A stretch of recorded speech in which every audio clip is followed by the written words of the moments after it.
So before we begin, I'm just going to do a quick land acknowledgement. So Lethbridge Public Library acknowledges that we are gathered on the lands of the Blackfoot people of the Canadian Plains and pays respect to the Blackfoot people past, present, and future, while recognizing and respecting their cultural heritage, beliefs, and relationship to the land.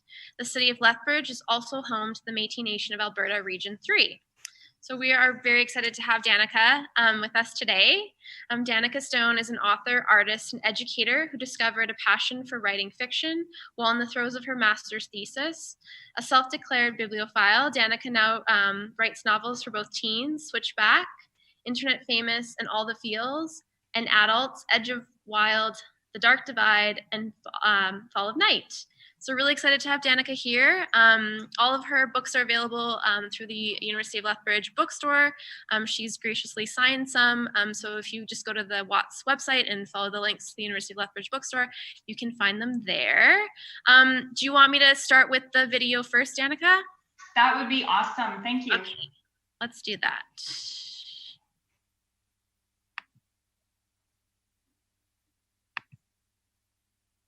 Are we ready for me to share it? Perfect.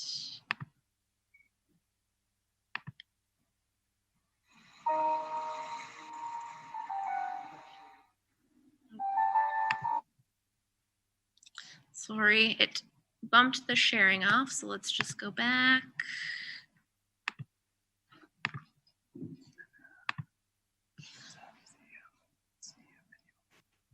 Mm-hmm.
So on to Danica.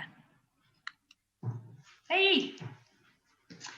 All right, so can I just jump in with a little bit of a summary of what this book is and so on? Yeah, that sounds all right. Perfect. So first of all, thank you for being patient.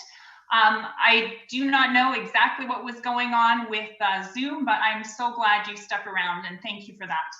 So the book that I'm going to be sharing a reading with you today is Fall of Night. So this is from my thriller genre that I write for adults. It's based in Waterton, Alberta. And there are 3 books. It's a trilogy, so this is the very last one. So in the first couple books, we had Rich, who was a New York businessman, come to the park, and he was going to revamp this hotel. And of course, very dark, nefarious things began to happen. In book 3, we've gotten to know him, know his girlfriend Louise, and know the police officers who live in the town where it seems there's a new murder every single week. And I'm going to jump in to a scene with this reading where one of the police officers that we've known since the very first book, Sadie Blackplume, is getting her next call. So this will really lead us into the story. So we're a little bit into, I think it's chapter 2.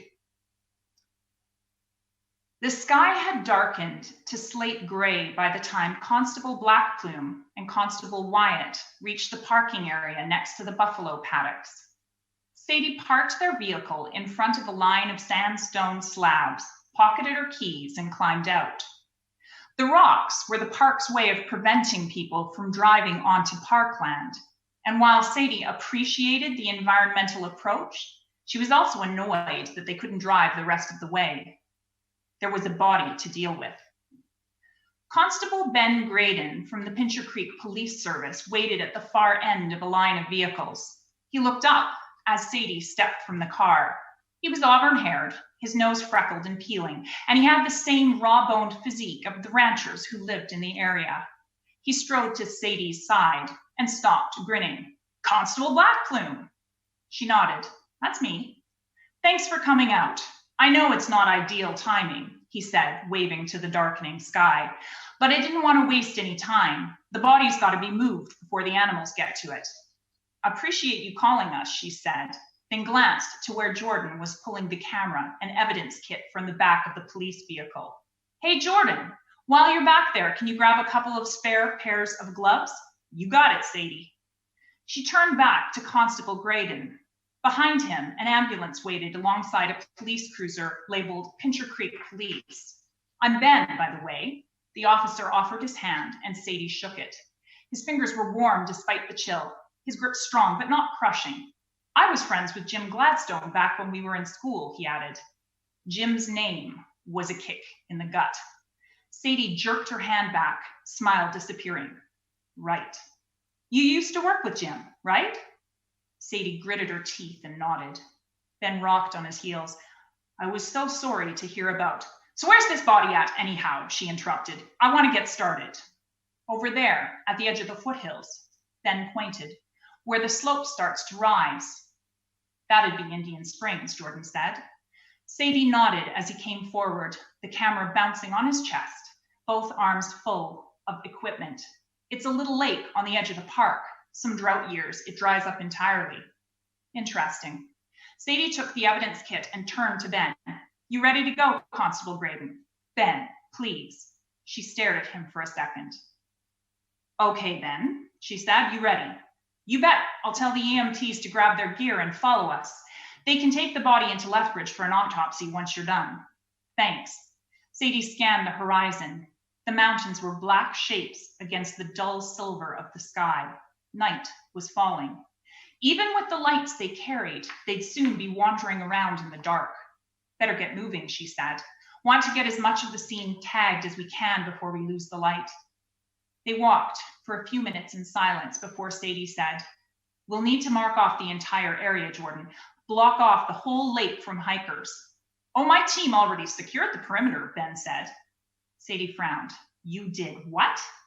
"Wanted to secure it in case anyone else saw our lights and came to snoop around, but I figured you want to do your own assessment too." "It's our jurisdiction," she said. "Something gets missed, it's my ass on the line, not yours." Yeah," Ben laughed nervously, then fell silent. Jordan, 2 steps behind them, said nothing. "The light's almost gone. We can discuss this later," she grumbled, then sped up again. On they walked, Sadie, Ben, and then Jordan. A few steps behind, the EMTs followed, a stretcher and body bag in hand. An uneasy silence pressed down on the small group, the hush of the night air and darkness pushing aside any conversation.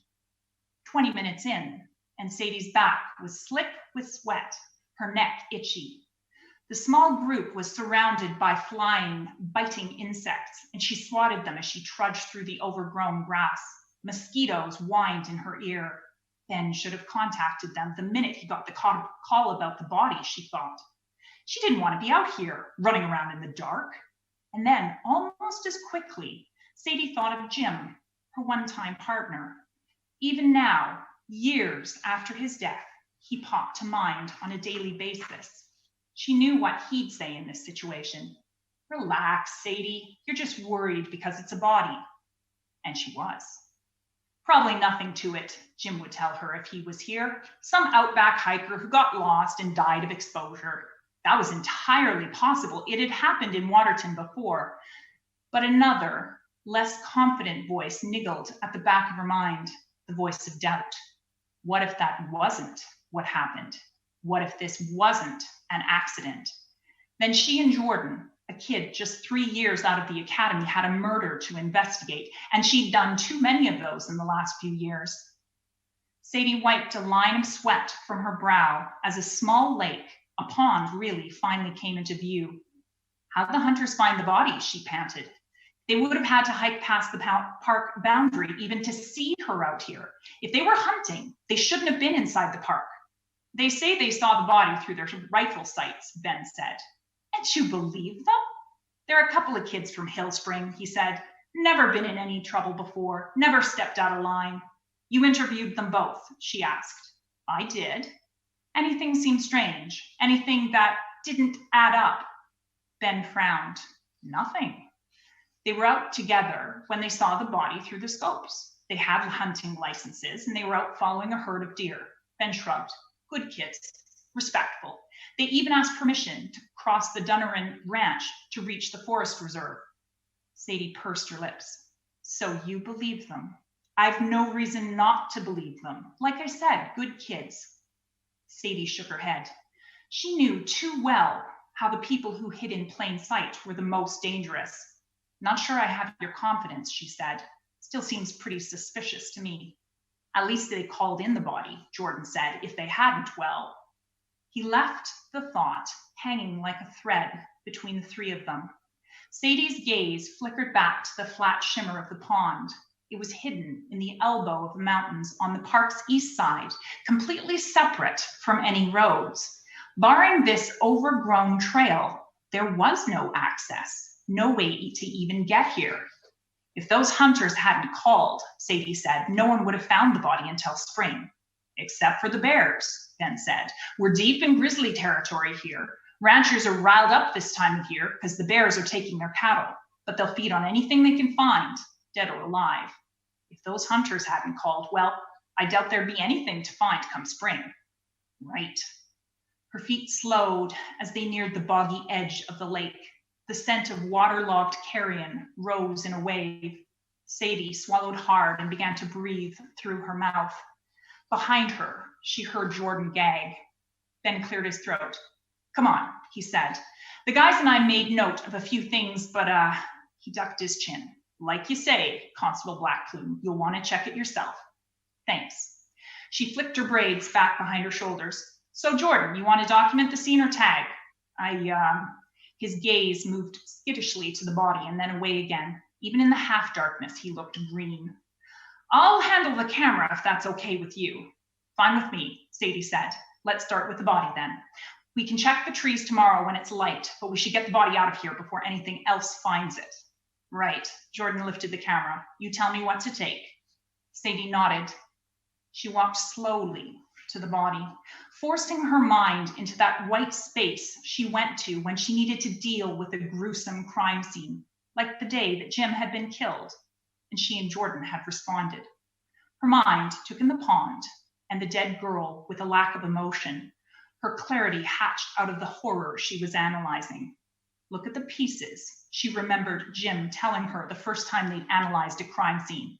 Don't let yourself look at it all. Just go bit by bit. Look, really look at what you already have rather than searching for something else.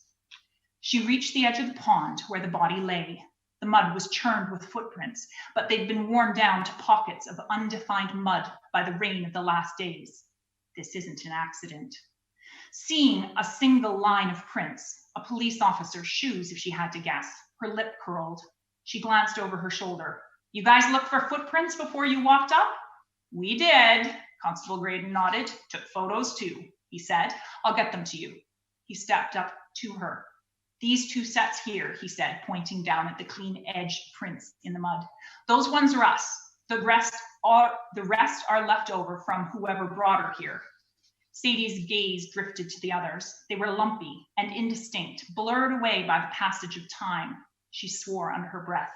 I was hoping we'd have something a bit clearer. I figure the girl's been out here a few days at least, Ben said. Might be closer to a week. The rain last week must have blurred the prints. Ben took a step closer to the body. It's shit like this that makes me hate my job. It was an unexpected comment, something Jim might have said, and the words unsettled Sadie. She forced a tight smile. Well, someone's got to do it, right? Guess so. Just wish. He sighed. People can do some pretty fucked up stuff. Yes, they can. For a split second, Sadie was standing in Susan's kitchen, stinking of burned eggs and blood, and she stared down at Jim's body, the image seared. She shook her head to dislodge it. Night's falling, she said. I better get on with this. Sadie peeked over her shoulder. Jordan, photograph the girl just as she was found. Then I'll check for evidence. That's the end of the reading I'm going to do. Thanks, Danica. So if anybody wants to pop their questions into the Q&A at the bottom, I have a few questions for Danica first, but I'll just sort of look towards that. And so if you have any, pop them in now. So one of the questions that I had for you, Danica, was how is the writing process different for you depending on if you're writing for teens versus adults? Is it a completely different mindset that you have to put yourself in, or I just sort of wondered how you go about that process. I think for me, it really is the story that tells me how it needs to be written. So when I was writing a murder mystery, not that there's not murder mysteries in YA, but I was consciously aware that a lot of the story that goes along with this is more to do with the adult audience. It would be things kind of along the lines of Gone Girl, where you have this kind of psychological figuring it out. I want to, when I'm writing, to write for that audience. So I have a lot more expository prose in those books. When, on the other hand, I'm writing YA, they tend to be shorter. The language tends to be tighter. And it's not that I'm making the story any less deep. I just am aware that that audience is very quick to lose interest in what I want to say. So I'm always aware that, do I need every single word that's there? And I think it works, actually. Switchback, which was my most recent YA, was selected by CCBC as one of the best books of 2019. And every person who's read it that I've talked to has talked about how they couldn't put it down. So for there, it has to do with pacing. With the thrillers, it's not as much pacing and it's more action, where you want to keep reading because you need to know what's happening next and because the tension builds. So it's just, to me, it's like a difference of audience, and I think the book tells you. Sounds good. I like that. So what inspired, in particular, your most recent mystery thriller? Okay, well, so my family is from Waterton. Actually, my great-grandfather helped to build the Prince of Wales Hotel, and he actually moved there with his family. There was many, many people that moved to help build that giant hotel. So my family's been there for about 100 years. And growing up between like Waterton and Lethbridge, because we spent our year kind of divided up between those two, I really got a sense of how that community, especially in the winter, Waterton can be kind of a little bit of a creepy place. The streetlights are always too far apart. There's animals in the trees, and even at our cabin, I know there was times that there were bears in the yard and we had to be careful. It's just a very different place. It's so close to civilization, but at the same time, it feels like it's right on the edge. Your cell phone, even now, there's a lot of places in the park your cell phone won't work. It's got so much potential for a scary story. And I also love that. So what inspired this whole trilogy, because originally it was written as one very long book, was this idea of what if you had this person, and Louise is one of my most favorite characters, and she has this sense often of things to come, this sense of prescience, but she can't necessarily explain what it is. It isn't like she wakes up and goes, oh no, on Tuesday there's a bus crash. She just gets a sense of things coming. And you have a town where there's a lot of people with secrets, and some of them are very dark. And I just really loved this idea. So I started writing what was at that time the entire big trilogy all in one book. And different characters started coming through.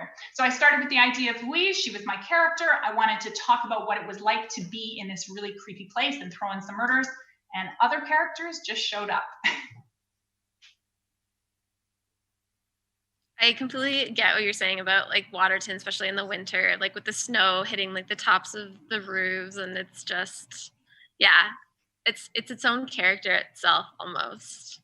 It really is. Like unless you visited Waterton in the winter, like I don't think you understand like how desolate it can be. Like don't run out of gas because there's no gas station in the winter. Bring all your own food in and hope that the furnace never goes out because there's no one there to help. I mean, there are a few people who live there year round. My cousins were actually some of the last kids that went to the school in Waterton before it was closed, but there's not that many people.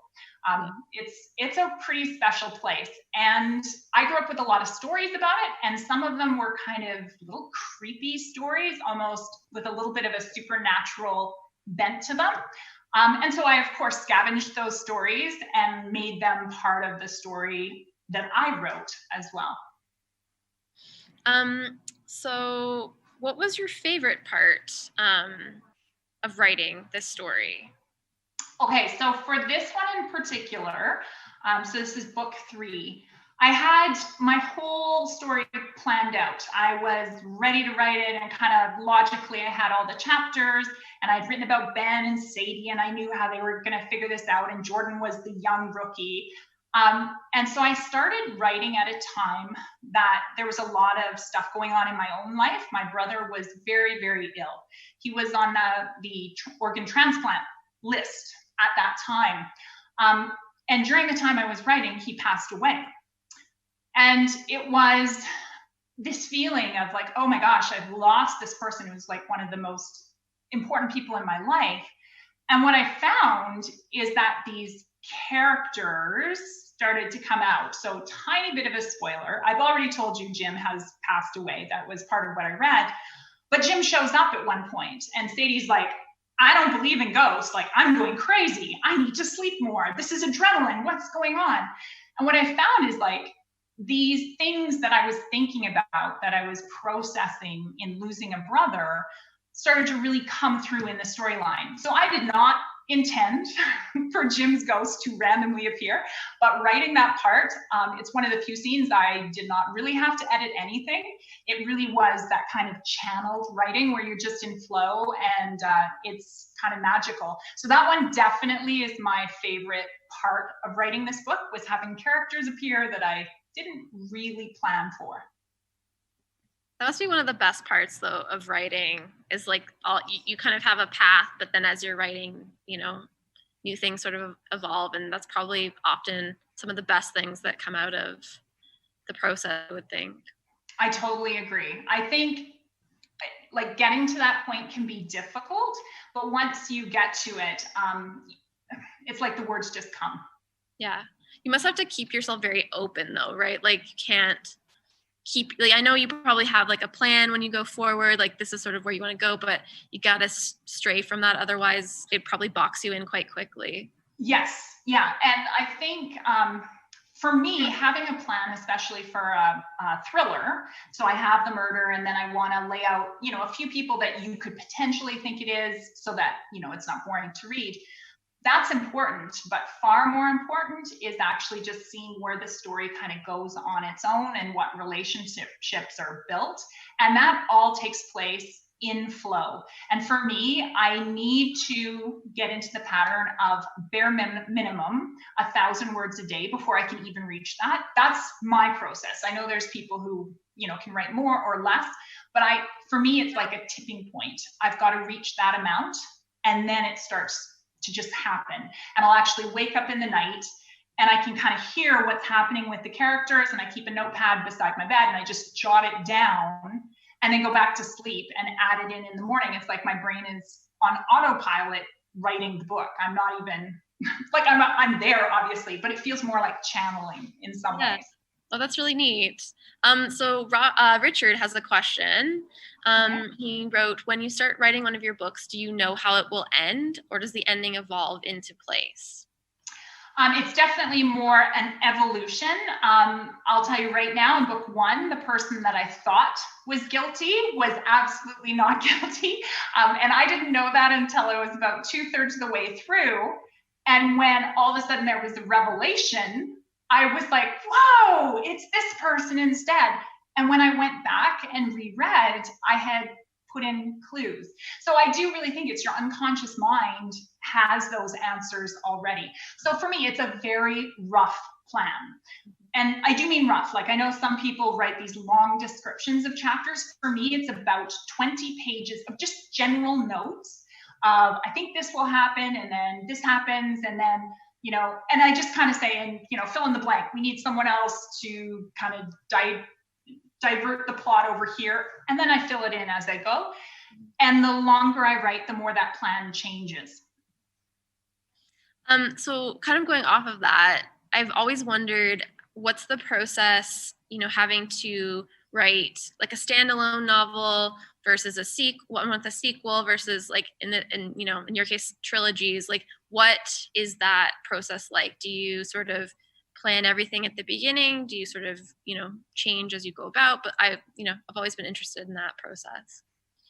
So for me, for this one, it definitely was planned to be a trilogy, because originally it was one incredibly long book. And I remember my agent at the time, Morty, saying to me, like, hey kid, I could sell this so much easier if you break it into 2 or 3.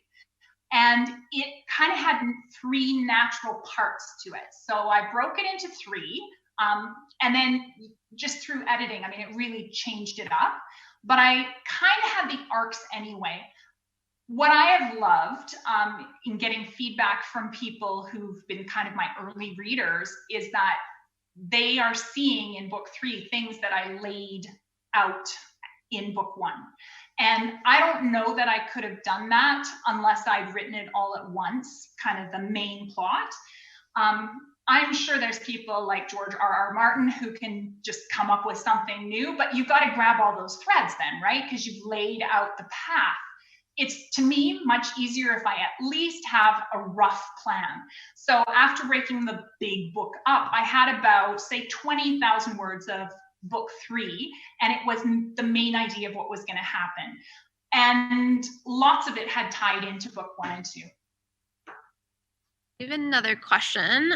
This is from Betty. Do you work on more than one book at a time?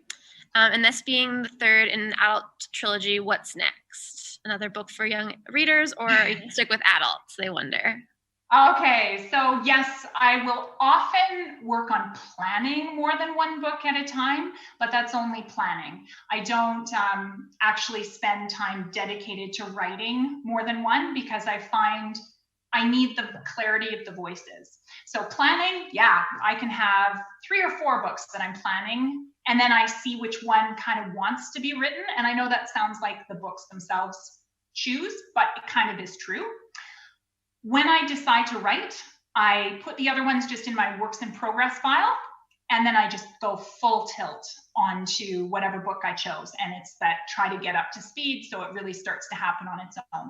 And then the second part of the question was about what's coming next.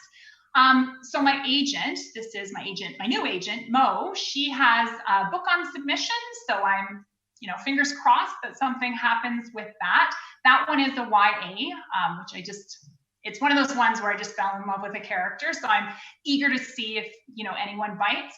I have actually a full, it's not about Waterton, but it is an adult thriller that is just kind of waiting in the wings. It's not the right time for that to go out, but I'm really excited to get that going as well. It feels like a story that I want a smaller press for. So, yep, I have nothing that I can share because things are not signed or anything, but there's books coming. Awesome. So interesting when you sort of made that comment. Are there, do you find that you write things for a certain time and then it's a better time to sort of send them out, for people to read? Like, how does that process work? Well, I think you have to write the book in your heart. I think if you try to write for the market, you can never predict what's going to happen. You just can't. So I think a far better choice is just to write what is inside you. If now is not the time, you can put it aside and come back to it. The adult thriller, the new one that I have just kind of waiting for the right time, that one was written, I think, between book 1 and book 2 of my Waterton series. And I'm excited. I love it. It's actually just a fun, exciting book, but it just needs to be the right time to go out into the world. And I always try to alternate, where one year I'll have one of my thrillers come out, the next year it'll be YA. And I try to go back and forth because I don't want to give up writing both of them. For you, what do you find to be like the hardest part about, the writing process, or the easiest part? I've always wondered if, like, what's very popular, you kind of mentioned it before, but like with trends, right? Like we often see, like, there's the dystopian trend for many, many years, and, things kind of shift, and, we've kind of moved to more own voices. And I've always wondered, like, you said, you have to write from your heart, but do the trends ever impact you as well? Trends, absolutely. They impact everyone. Like, it's funny, like, you want to, of course, write what is right for you, but at the same time, you also have to recognize it has to be something saleable if that's what you want. I mean, it's different if you're just going to put it out on your own, and that is a legitimate thing to do as well. So it does, I mean, you have an awareness of it and kind of a consciousness of, and I'm just thinking, like, there was sort of a vampire trend for a long period of time, and sort of a wave of those. And then there was kind of a trend in fantasy. You kind of see these things come and go. I don't think you can allow it to control you, though. You have to choose what's right for you. I think there was a second part to the question. I'm forgetting what it was. Just wondered, like, for you, what do you find sort of the hardest part or the easiest part of your writing process? I am a first draft person through and through. I love just that process of getting in flow, and I just let it go. For me, editing is hard. It's work. And I just make a kind of checklist, do this, do this, do this, and I go through it. But I never catch the same kind of rush that I get when I'm doing a first draft. But at the same time, that's a necessary part of the process. You'd never sell a book if you weren't willing to go back and edit many times. So we have another question from Richard. Since you write in 2 genres, would you ever consider writing a singular novel that crossed sort of that YA adult threshold? Oh, yeah, I think that would be really cool. I'm not sure what it would look like. I'll tell you right now, I already have characters that kind of shift between the 2 different worlds. So I'll mention Switchback again, takes place in Waterton. And actually, one of the police officers that is there to help find the kids is actually from my Waterton series. So it is sort of a bit of a crossover, but I don't know. I think that'd be really cool. I'm not sure how it would fit, but I think you could do a really cool job that way. We also have another question from Betty. In your YA novels, is there a character who embodies the young Danica? Ooh, let me think. Who is the young Danica in all those stories? In All the Feels, Liv Walden probably has a lot of me back when I was late high school, early university, when I was far less sure of myself and much shyer. She probably captures a lot of that. Like, I'm pretty outgoing now, and it doesn't bother me. Even when things were going chaos with the Zoom, I figured we'd either get it fixed or we wouldn't. Like, I'm okay with rolling with it. Liv's anxiety and that stress of wanting everything to work is definitely more the young me. And the little conflicts going on in that story, just kind of trying to become your own person at that age, definitely me as well. So I think we have time for maybe like one more question, but I guess, something that I think a lot of people who know that you are the writer in residence here, what are some maybe advice that you could give aspiring writers, or just any sort of advice that you could give people who are just new at writing? Okay, so first of all, like, the first thing I want to say is, like, wow, the fact that you want to do that, I think, is so amazing, because The arts are so important, and your voice is what we need. So please keep writing. My biggest piece of advice, if people want to get published, is as simple as it sounds, you need to finish things. It is so easy when you're writing to get this new idea that's all beautiful and shiny and it has no footprints on it yet. And you keep shifting to that new and shiny thing and leaving your mess of a first draft that is just like a steaming pile of words that you can't even make sense of. You keep wanting to leave that behind. You have to finish. I know that sounds crazy, but there are so many people who have 20 almost written novels, but they don't want to let them go. And letting them go means push it to the finish line, get it in the hands of your beta readers, let them give you insights on it, and then edit, because the first draft is never done. It's like you telling the story to yourself. So finished is better than perfect. Awesome. Well, thank you so much, Danica. We really appreciate it.